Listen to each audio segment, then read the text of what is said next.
Bonjour à tous. Aujourd'hui, je voudrais vous parler de l'âge émotionnel. En fait, nous avons tous trois âges. Notre âge chronologique, qui est lié à notre date de naissance, et donc qui dit, bah voilà, j'ai tel âge, j'ai tel âge, j'ai tant d'années, etc.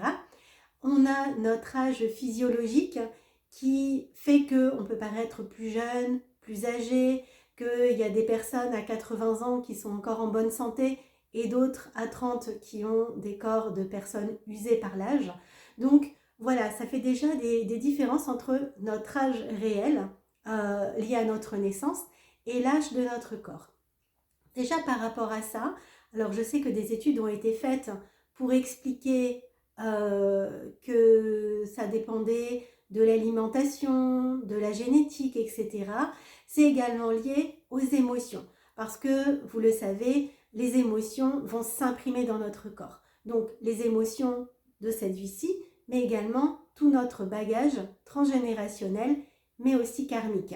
Voilà, par exemple, j'ai une de mes proches qui avait une maladie dégénérative et en fait, en lui faisant un soin, je me suis rendu compte que dans une vie antérieure, elle était décédée d'une maladie dégénérative et donc là, dans la vie actuelle, la maladie dégénérative s'est déclenchée alors qu'elle était toute petite, que c'était encore un enfant en bas âge, alors que c'est une maladie normalement, comme elle-même le décrit, une maladie de vieux.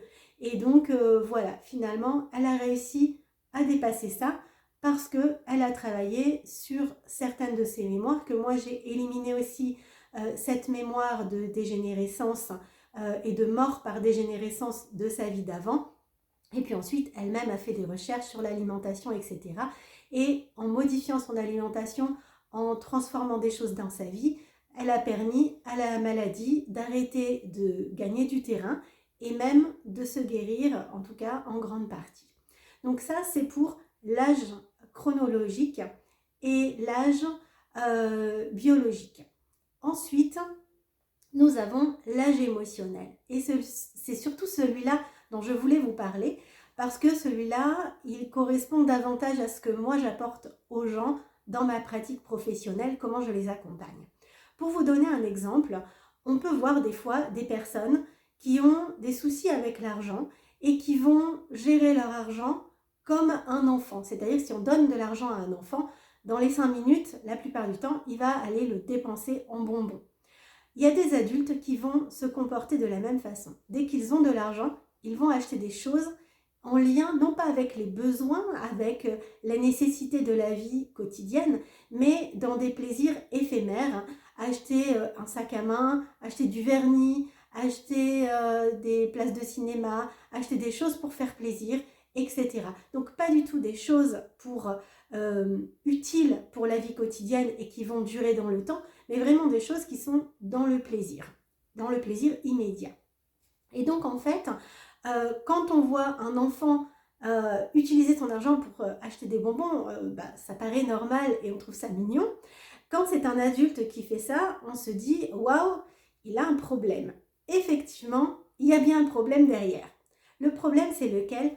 En général, c'est lié à un traumatisme émotionnel qui s'est, engrammé dans la mémoire, dans le développement psychique, le développement psycho-affectif de la personne. Donc, c'est comme ça que quelqu'un peut avoir 50 ans et puis avoir des façons de gérer son argent comme quelqu'un qui en aurait 4 ou 10 ou 15, peu importe. C'est valable aussi dans les relations. Il y a des gens qui vont gérer leurs relations de façon tout à fait mature et d'autres qui vont gérer les relations, qui vont être dans l'hyper-affectif, qui vont montrer des signes comme pourrait le montrer un enfant et non pas comme devrait le montrer un adulte. Voilà, et ça on peut le voir, donc comme je l'ai dit, au niveau de l'argent, au niveau des relations, au niveau du travail. On voit bien qu'il y a certaines personnes qui sont complètement autonomes et d'autres qui ont besoin qu'on leur tienne la main, etc., etc. Ce sont des choses qu'on peut retrouver à peu près dans tous les domaines de notre vie. L'âge émotionnel est lié à un choc émotionnel à un certain moment de la vie. Et donc en fait, l'important c'est de pouvoir remonter à ce traumatisme, le comprendre, donc comprendre déjà d'où vient ce manque de maturité sur tel ou tel sujet, qu'est-ce qui a généré le blocage, quel est le traumatisme qui se cache derrière pour le dénouer. Et quand on le dénoue, c'est magique.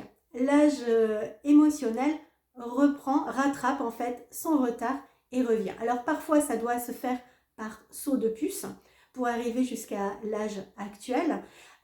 Et parfois ça peut se faire en une seule fois parce que le traumatisme a été tellement fort qu'il a bloqué quelque chose à ce moment-là. Et quand on répare ça, hop, on fait tout le rattrapage. Parfois, c'est un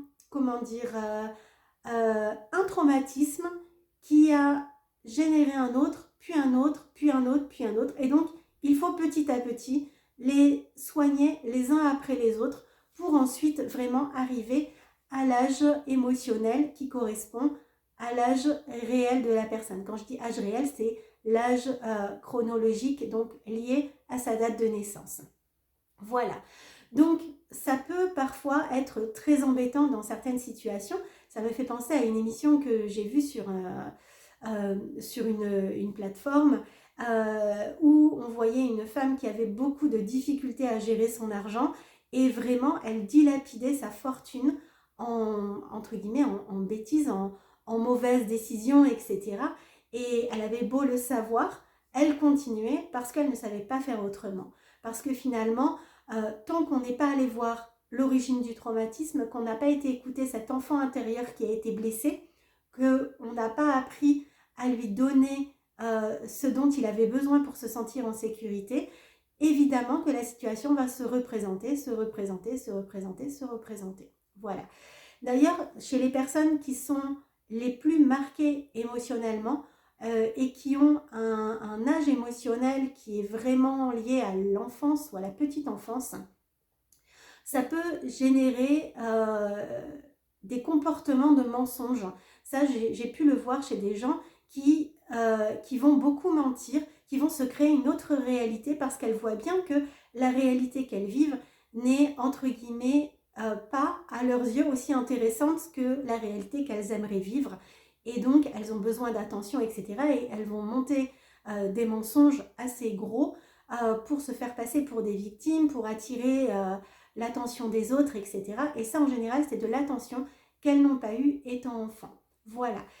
Si vous vous reconnaissez dans ce portrait, si vous-même vous avez des blocages au niveau émotionnel, que vous sentez que votre âge émotionnel sur certains domaines ne correspond pas à l'âge que vous avez réellement et que ça vous bloque dans votre vie, ça n'est pas une fatalité. Nous avons tout à fait les moyens d'aller soigner ça, d'aller le guérir et surtout d'avoir des pistes de compréhension pour remettre du sens et ainsi vous permettre de rattraper ce différentiel d'âge et puis vous permettre de vivre une vie beaucoup plus épanouie, beaucoup plus en lien avec la personne que vous êtes réellement et non pas en lien avec un blocage et un traumatisme qui aurait pris racine il y a déjà longtemps. Voilà. Comme d'habitude, je reste disponible si vous avez des questions.